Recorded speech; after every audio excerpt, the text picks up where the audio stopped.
Welcome back to another episode of Practice Underwater. I'm here with my co-host, Dr. Macarino, and I'm really excited today for today's episode. It's another one where I interview our anonymous mystery dentist here, and this is one where, surprisingly enough, Matt and I have some differing opinions. So I think this will be a common theme throughout the show, but this is a really good example of, I guess, how our different backgrounds may affect the way we view the same situation. So how are you doing today, Matt? I'm doing great, George. I'm excited to get in the battle with you over this. I know I went out on it, so we'll see how it goes, though. I doubt it. And so going into this interview, though, what are some of the things that our audience really, what do they have to look forward to? Well, it's a unique situation in that the owner of this practice just bought that practice a month ago. So he's super green, super fresh. So it's cool to see that he really starts to boil down his vision for where he wants to go, and he's starting from the exact beginning. So it's cool for our audience. They're going to see a guy who's just starting, and then when we bring him on, several months later, we're able to see where he's gotten to and how he's grown it. And it's cool. It's just cool to see that transition of right off the bat, where his head's at. Definitely. Well, we'll go ahead and jump right into the interview. I'm excited this is the first of the two parts that we're going to do with this dentist. So a lot of the first part, some backstory and understanding, you maybe making some practice altering trajectory decisions. And then in the second part, I think we get into the nitty gritty, the metrics, the mindset, and all that stuff. So we'll see you guys in the outro, and Matt and I are going to have a good debate. Alrighty. I am excited for today's episode of Practice Underwater. We have with us today a longtime listener, from what I understand, and I don't know much about him. So I think this is a cool episode where you guys get to see sort of me meeting somebody and getting to know them and their practice on air live. So this will be exciting for me. It's a first. And so how's it going today, Doc? It's going great. I'm thrilled to be talking to you, the legend, So thanks for having me on. Oh, geez, the legend. I'm going to get a hard time for that internally. So real quick, tell us a little bit about you, your background, and you as a dentist and what you're up to. Okay. So I graduated dental school a couple years ago. So I've just been practicing for 2 years. Right out of school, I ended up in community health. Seemed like kind of a safe way to go. And I just really wanted a consistent salary. And I actually have a brother who has struggled in dentistry, so I really wanted security. And so that's where I ended up out of school. I was thinking about doing the loan review. And months out of school, we were classmates. Started going down this road to ownership, and I just thought it was crazy, going down that road so quickly. But him talking about it kind of got me thinking, and then I found your guys' podcast and started listening. You guys gave me all the tools and kind of the courage to start pursuing that path. So I've been working in that community health center for a few months when I started looking for a practice actively. I found one there nearby that looked profitable, although there were some things I didn't love about it. I didn't think I could reproduce what was going on, and Hunter Smith's episode really helped me understand that. And so that fell through for other reasons, but I'm really glad it did. But in the process, I found this other practice that I ended up in, which is definitely clinically more suitable for me. And happy to be here. Just did a trip last month, and so far it hasn't burned to the ground. So I'm pretty stoked about that. So you guys closed a month ago? Yeah. Just about. That's awesome. And so clinically, introduce us to yourself. What procedures do you do? What do you refer out? What's your typical... Well, in that health center job, the community health center job, I was kind of forced to expand clinically a bit because there were no specialists nearby. So I would see a root canal that needed to be done. I wasn't sure if I could really do it, but I'd say to the patient, hey, we'll try it. If it doesn't work, I'll extract it. And so I got to a lot of good experience that way. Same with surgical extractions, but certainly no implants, nothing cosmetic there. Definitely did a lot of pedo there. It was really a heavily skewed pediatric experience. But since I've gone into this private practice where everything is pretty much referred out, it's really bread and butter practice, I've found myself withdrawing into a safe harbor a little bit clinically because there's not really a need or an expectation that I'll do all this specialty stuff. And so it's actually one of my goals and slight frustrations is that I want to grow clinically, but I'm not going to do it here if I just kind of set cruise control. So I really got to invest in more CE and start taking a little bit of chances here and there. So in the last month, you've noticed that how long you've been in this practice for a month now, right? Oh yeah, great question. So I got to associate for this doctor first for from January to July. So about 6 months of associateship. We were kind of dating.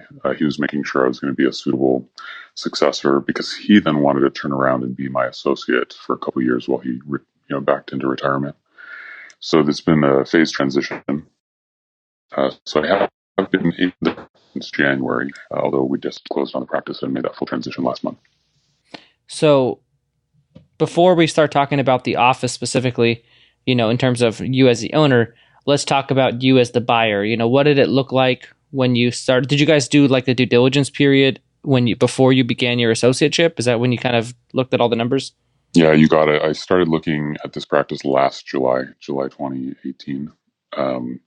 And it has been a long process just getting here. So all that due diligence I was kind of doing remotely. I made a few trips to this practice, and then got my letter of intent in and started moving this way in earnest. But the seller kind of moves slow in general, and his attorney certainly moves really slow.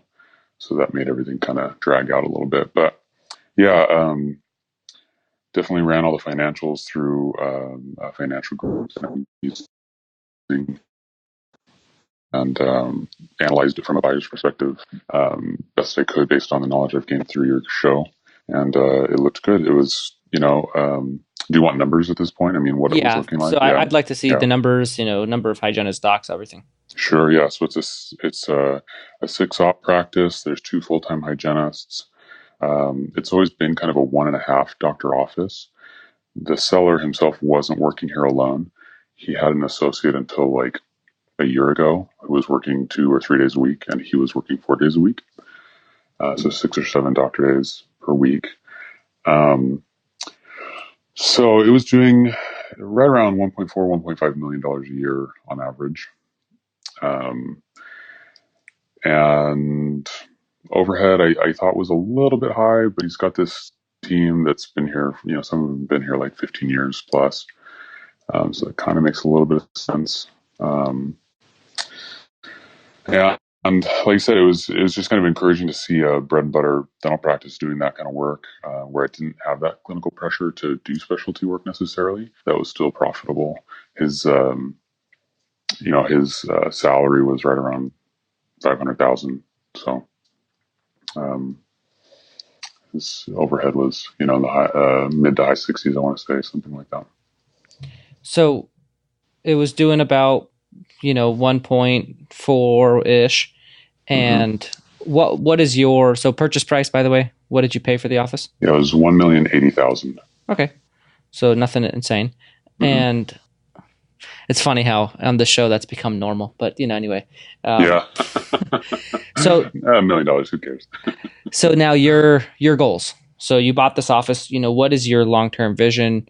You can have anything you want in life. Nothing's off the table. What are you doing with it? Yeah, that's the big one. Big question. So, honestly, just right now, I'm just terrified that I'm going to steer the ship underwater. Not to use your, I'm not plugging your show on purpose there, but no, that's good. That's awesome. Yeah. I just want to keep it at least alive and well. But long term, yeah, I'd love to expand my clinical skill set, just for my own interest, if not even for profitability. Just because I love the variety of general dentistry. And then I don't know if growth is what I have in mind. I don't necessarily, I think when this seller retires fully, what I'd like is to have been able to keep the production the same or even grow it on just a 1 doc basis because of that clinical skill set growth. That's my hope. And yeah, like every episode that Justin Short did, I was just thinking like, wow, that sounds pretty great.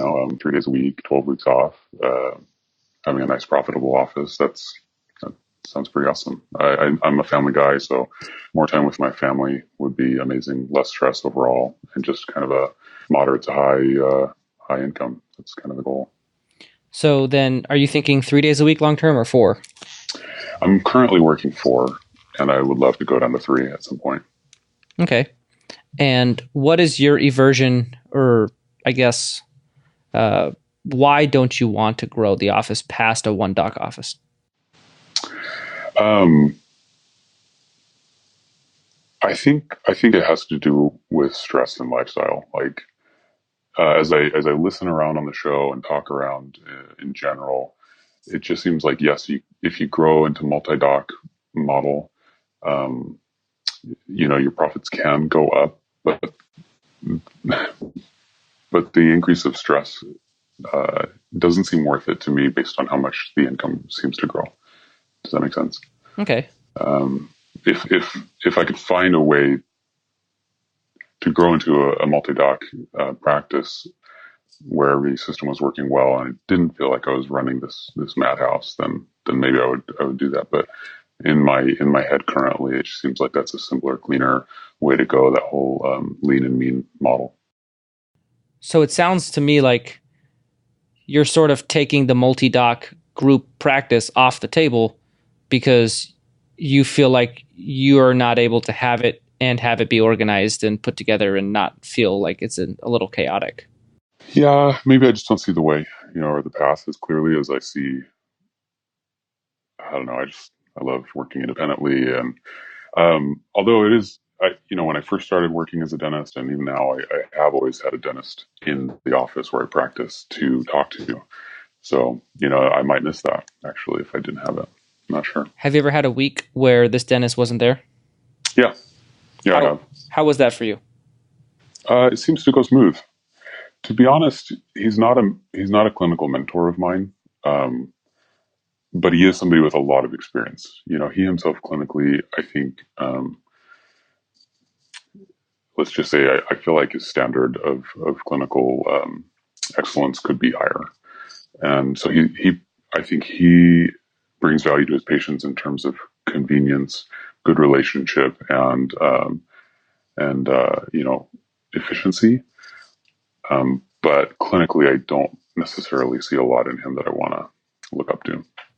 Good. I think that's important to recognize. Yeah. And so I guess how many years is he planning on working for you? He sees it being about 2 before he retires fully. Okay. So I guess this practice is doing 1.4. With both of you there, what do you really see it doing? We're, I think, on track to exceed 1.5 this year. And that's with him doing 2 days and me doing 4. It's been a good year so far. I was concerned that our production would drop because, it was previously a 7 doctor day practice, and now it's only a 6-day practice. But we are actually exceeding the last couple of years' production now, so I'm not as worried about that as I was. Okay. And so you kind of like the idea of having, just a $1.4 million office with your, 3 days a week making good money. Yeah, maybe as I know it can be. Actually, that practice that I was looking at first, the one that fell through, he's somebody I kind of have in my mind as somewhere I'd like to get to eventually. He was doing $2 million. He was the only doc, um, just by virtue of like the volume he was able to do. I mean, he was running 3 treatment columns, checking I think 3 hygienists, doing a lot of ridge split osteotomies, third molar extractions, implant placement, and he only worked I think 3 or 4 days a week. So I saw that. I know it's possible. And I think he ran at like 40% overhead. So, like, I think eventually I could get there. I wasn't ready to take on that beast when I saw that practice originally. Yeah, that's got red flags all over it. Oh yeah, and I mean the practice price or the purchase price was good on that office. It was actually only, I want to say, like 1.1 million for that office because of how rural it was, because of how hard it would have been to sell. That's where the broker put it. So I would have gotten a good deal on it, but I would have gone in there and really stressed out for a while and I don't know. And also, it was a super ugly office. The guy put zero money into his office because he didn't have to. And I admire that he didn't really care, and it felt like I was walking into an auto shop, honestly. Just clutter everywhere, but the guy was making so much money and doing so much dentistry. So I'd like some sort of balance of that. I'd like to be more efficient. And just, anyway, yeah, that's kind of what I see. The Metrics That Matter Most is brought to you by Practice by Numbers. As owner, manager, and producer, you have a lot on your mind, to say the least. Most of us were not trained on how to run a business, so we piece it together the best we can. Understanding a few key metrics in your practice is a first step to finding success in your business. Success is always a measure from some starting point.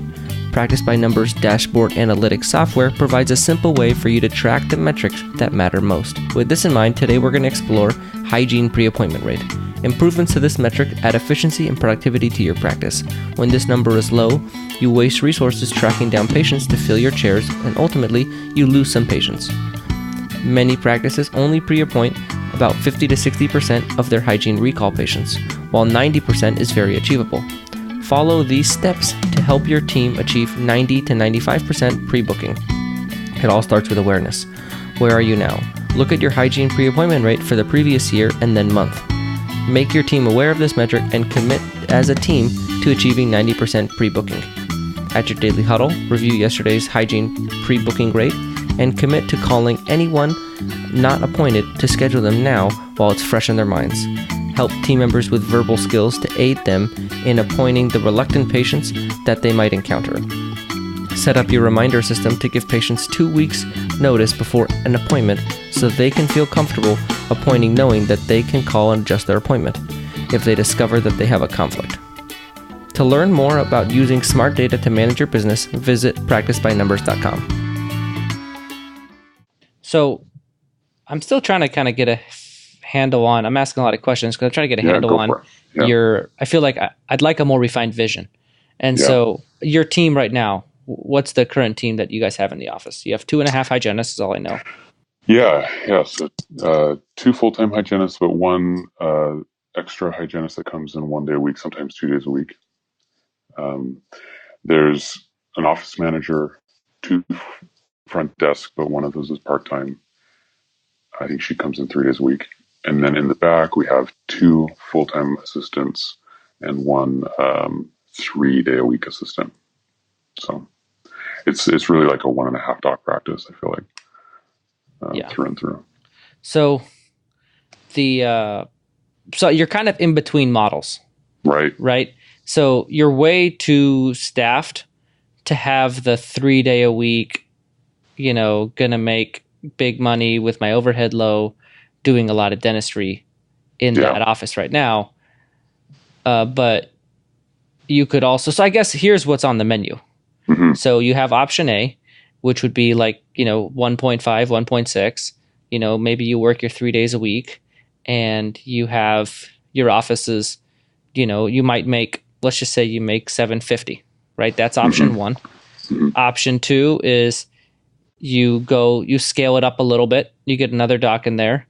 You kind of use your staff a little, you kind of spread out your staff a little bit more, maybe open up an extra day. And then you still work 3 days a week, but the office does like 2.5 and you still make about $750.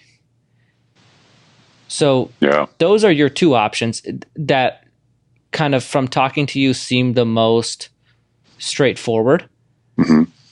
So let's assume that you could get both of them I think both of them require a high level of organization and systems. And, so I don't think one is more chaotic than the other.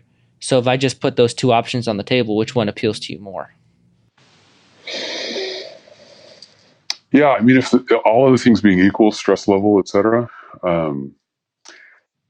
I guess it would be nice if I could find the right associate to have a clinical soundboard / peer / friend to work with. And then also just from the standpoint of having an office or an asset that's more valuable in the end, when I do decide to retire, that would be a better asset to sell than one that's, producing less. So those are kind of two things running through my brain between those two options. I agree. And I think the third is that, I mean, I don't know if you have team members that you'd want to let go of or reduce their hours or their pay, but to me, I feel like you don't buy a practice doing, like it seems like the acquisition you bought, there's not a very straight path to a 3-day a week high producing office with low overhead. Is that right? Yeah. Just because you sort of bought something that's a great scaffold in which you build your ideal practice on top of, but it almost seems like it would be a lot of cutting things that are valuable to get to that point. So, I mean, I'm not trying to put my biases on top of you, but it sounded to me like when I was talking to you, the thing you were most afraid of was the chaos and stress that comes with a larger office. Yeah, I think you're right. I think that is kind of the biggest hesitation. So, and I think in general, as I'm going to put back on the show, like as I've listened to the show, there is a lot of, I think, bias towards one doc, less days work, and maybe that's just all just in short docking, um, but even I think my like accounting firm that I use for all this financial advice, they kind of promote the same idea, like one doc doing the most efficient job possible. That's the best way to go. So I think I've just been listening around a lot of that. But if I saw a clear path to less stress and a bigger practice, like I would totally take that. So you hear a lot about so I got to address it because my plan was, and I'm going to talk about myself for like 10 minutes, which is like Please, something yeah. I hope not to do on Practice Underwater. But so Justin is a coach of mine, and very much I bought a practice very similar to yours: 2 hygienists, 2 front desk, 2 assistants, 2 docs. And my goal was, okay, it's going to be 1 doc office. My wife and I are going to take turns, and it's pretty much going to be a 1 doc office, and we're going to, let's call it Justin Short it. You know what I mean? Like do the whole super productive 1 doctor in the office, killing it, and that's our goal. And I guess what I found was that model to me was super exhausting because you're kind of carrying the whole ship yourself. Right. And from talking to people that do that, not everybody, but there is a very common theme of exhaustion. So sure, it is what makes the most money. I don't think anybody can deny that. It's the easiest way to make the most money, but it also is the most, I call it taxing, in my opinion. At least this is just my experience, taxing. So when I brought on a full-time associate and cut back to 3 days, my income took a hit, but my stress levels, my life satisfaction, all of those things was much higher. And so you kind of have, in my mind, this golden opportunity where you have if I had a seller for 2 years, it would have made my life much easier because I can sort of grow in that direction, having that great doctor there who's stable, who knows patients. And then when I'm ready for an associate, they'll be around the time they're retiring. And then I can sort of have that transition to that different type of practice. So to me, that's what makes, your acquisition is very well aligned with that and can have a very smooth transition slowly into that type of practice. But I think the notion that it is solo practice makes the most money the most straightforward way, but you can make the same amount of money in a group practice with a lot less stress because you're sort of sharing that clinical burden and that emotional, I guess, being the main producer in an office, it can take a toll on you over time, because if your day is bad, then the whole office had a bad day. I mean, it's a great point because, Justin was aiming to retire by 40, but I almost wonder if he would have had to, given the pace he was going at. And then this other doc that I was looking at his office, it was the same story. Like he was only in his 40s, and he was advertising this office for sale because of how exhausted he was. It wasn't any other reason. Like he just couldn't keep up his family life, his current pace, and be happy. He was miserable, actually. So that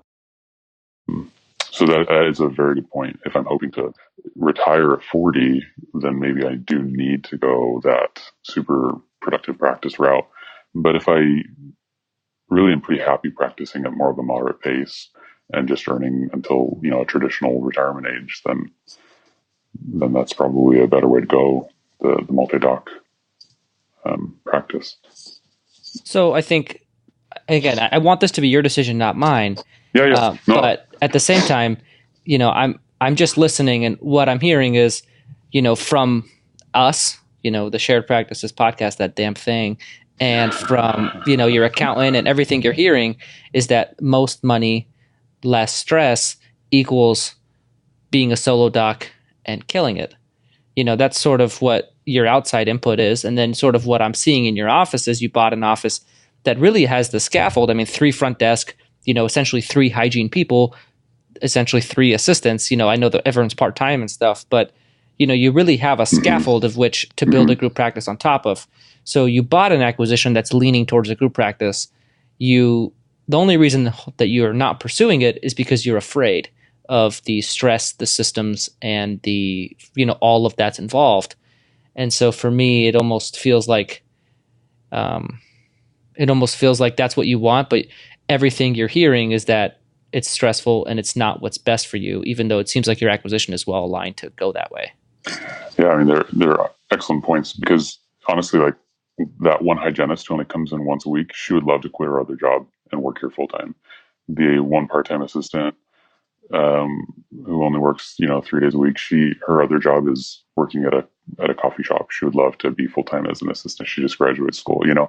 So like you said, it's kind of a perfect opportunity to grow, actually, if there was the production to warrant it. And then you have the ability to use your seller's time to your advantage, right? Like, you can make it a 1.5 doc practice and have a very smooth transition into a 2 doc practice.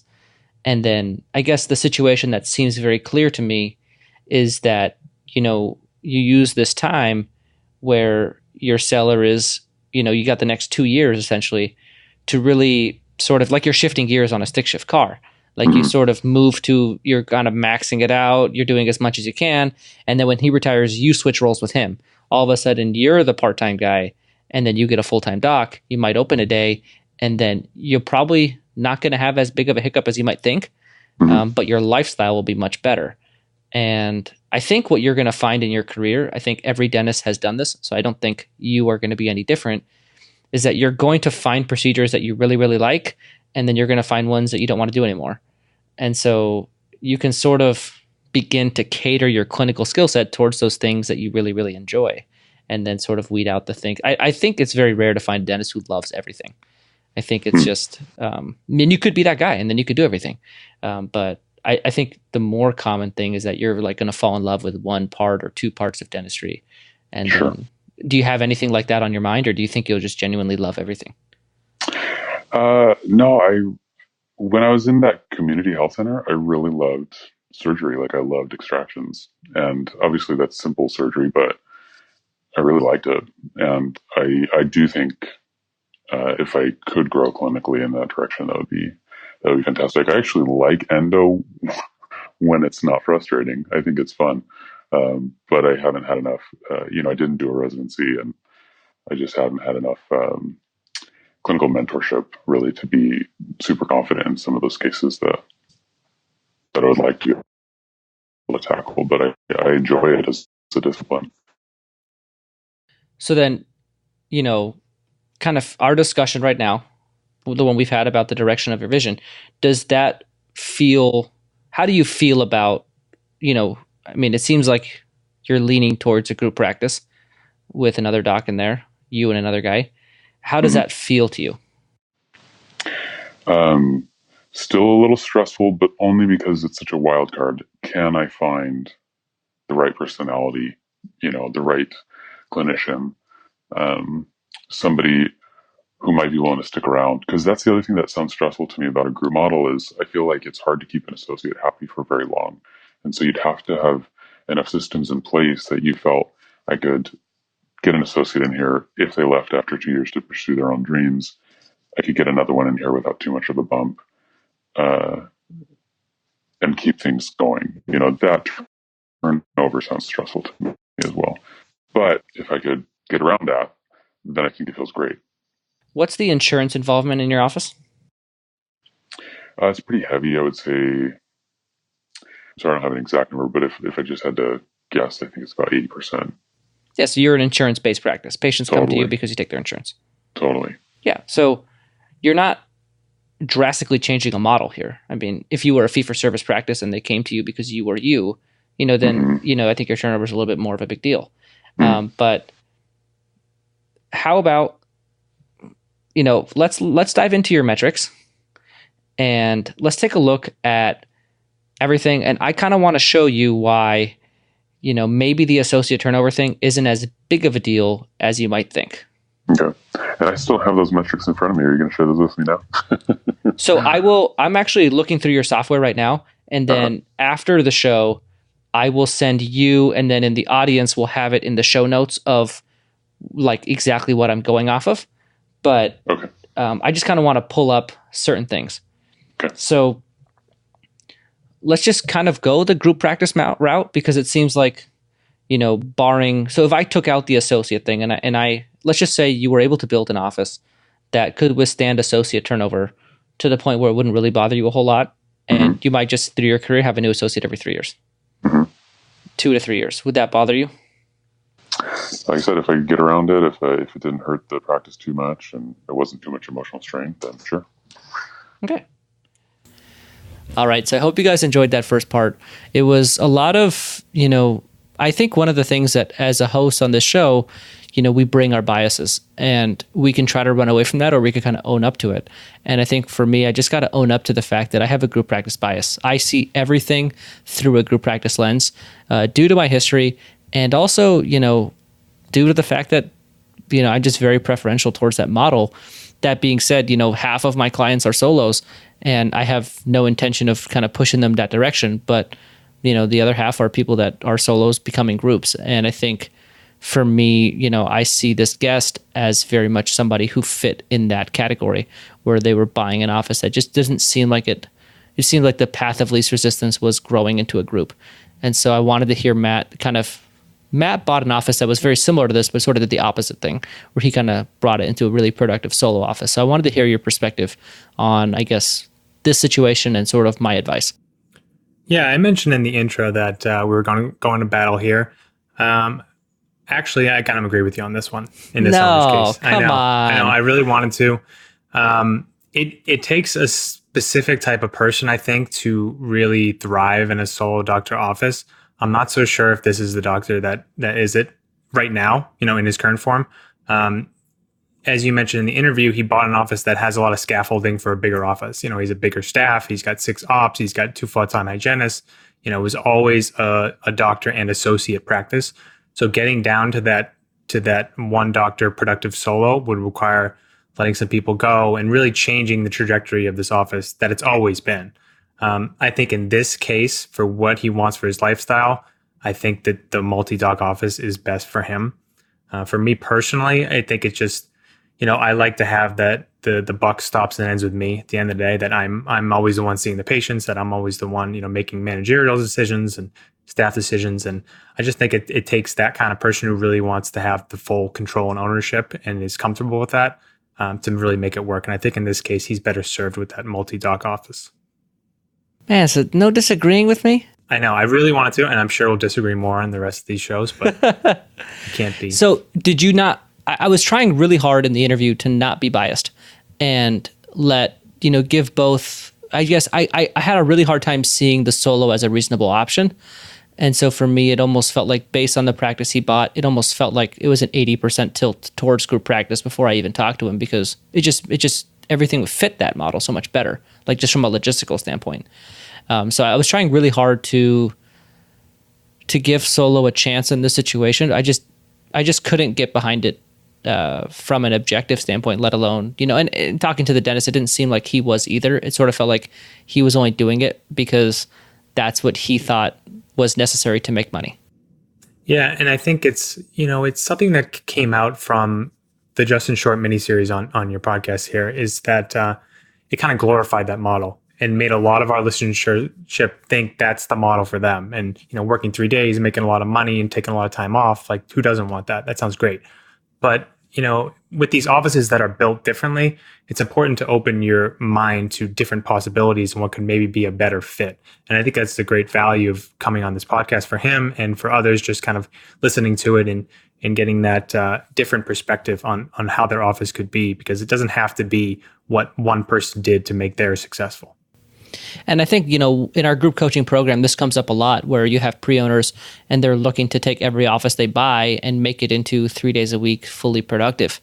But, sort of what I've been challenging them on is, well, look, like take the things you like from people that have been successful, whether it be myself, Matt, anybody else, take something that they do and figure out what is it about their model that you actually like, and then adopt it to your situation. And so, in the case of Justin, he worked 3 days, made a lot of money. So like find a way to work 3 days and make a lot of money. And like in this case, I talked with this dentist in part 1 and more in part 2 about like, you can work 3 days and make a lot of money with a group practice too. That's not a solo only thing. And, I think if you're able to maybe think out, not outside the box, just kind of ask yourself, what is it about this person's situation that I like? Because there's probably a lot of things about that person's situation that you don't like. And, him mentioning that doc who's selling that $2 million office as a solo, the fact that did not appeal to him was kind of another sign that maybe the solo practice, super, super productive office isn't right for him. Yeah. And I think in the interview, he mentioned the word stress probably over 10 times. And everything that I got from it was an owner who hasn't recognized their own greatness yet and has a lot of hesitancy and a lot of, not on stable grounds with how everything is. I think he needs that seller there for a little longer. And I think having another doc there will definitely help him. He just doesn't strike me as the type of person who would really thrive in a solo office. Nothing against him. Seems like a great dentist and a great guy and has a great practice here.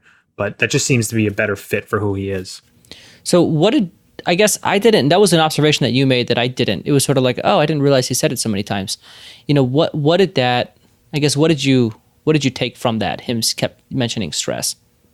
At first I thought this is just a very humble dentist, but he mentioned a couple of times his goal was to keep the production the same or even grow it. And then he said somewhere we're actually exceeding last year's production, almost like a surprise that he was doing better than the seller. Like he just struck me as a person who just in this point in his career isn't confident in his ability to grow this office. And I think, for most of us newer owners, that is kind of the normal path. Like we do make improvements and grow offices from the ways the seller was doing it. I mean, that's pretty normal. For some reason, he has in his mind that either he's not good enough or he doesn't know enough. Like he has this, he's getting in his own way on how he's trying to grow this office. So in general, I've noticed, and you guys will probably notice too, Richard and I have always been humble to a fault, probably. And, Matt's nodding as I'm saying that. And Matt is not as humble, and that's not a bad thing. And so I want you to talk about from a coaching standpoint, because Matt's well-trained on sort of a life coaching standpoint. What does the humility mean, and why is it something that you kind of push back on?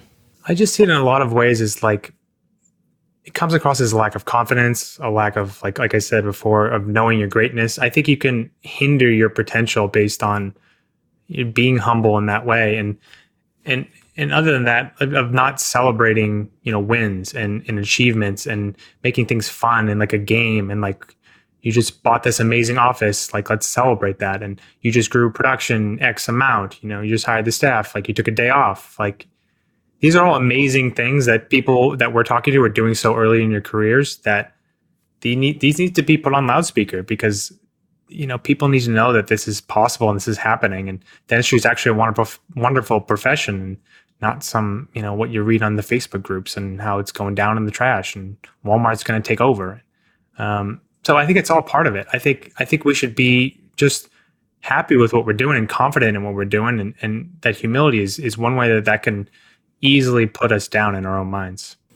Well, I think one thing that in my time working with Matt, he's really pushed back on me is, recognizing the things I'm good at and acknowledging them out loud is not something that I enjoy doing. And so he sort of forced me to go outside of my comfort zone and do that and celebrate my victories along the way because, those are the moments that you have to enjoy. And so I think in this dentist case, I did not, that's something that if you were doing the interview, you would have picked up on and probably called him out on. And for me, because I'm the same way, I probably just kind of noticed it as normal. That's why we have co-hosts, George. We pick each other up where they let things fall through the cracks, as you will do plenty of times for me. So I'm really excited for part 2. In part 2, we kind of established that we're going down the road of a group practice. And, I felt like that really fit this dentist, and I think he felt like that fit him as well. And then in part 2, we really kind of talk about the metrics and what has to happen for him to have like that. Because I think that one of the things that's really apprehensive for him on going down that road is the ownership. We talk about the stress, that when you add scale, it can get disorganized and that can be stressful.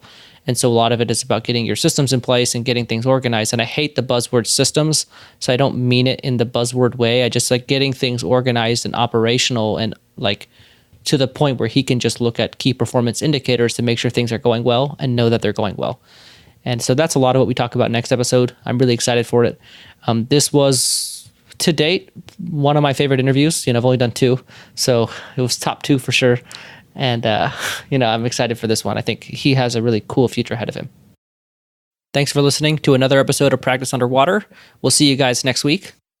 If you're interested in one-on-one coaching with either Dr. George Hariri or Dr. Matt Garino, our contact emails are in the show notes. And if you're interested in being on Practice Underwater as a guest, where we could look at your practice anonymously, you can go ahead and contact the email in the show notes and follow those directions to get on the show. Thanks, and we'll see you guys next week on Practice Underwater.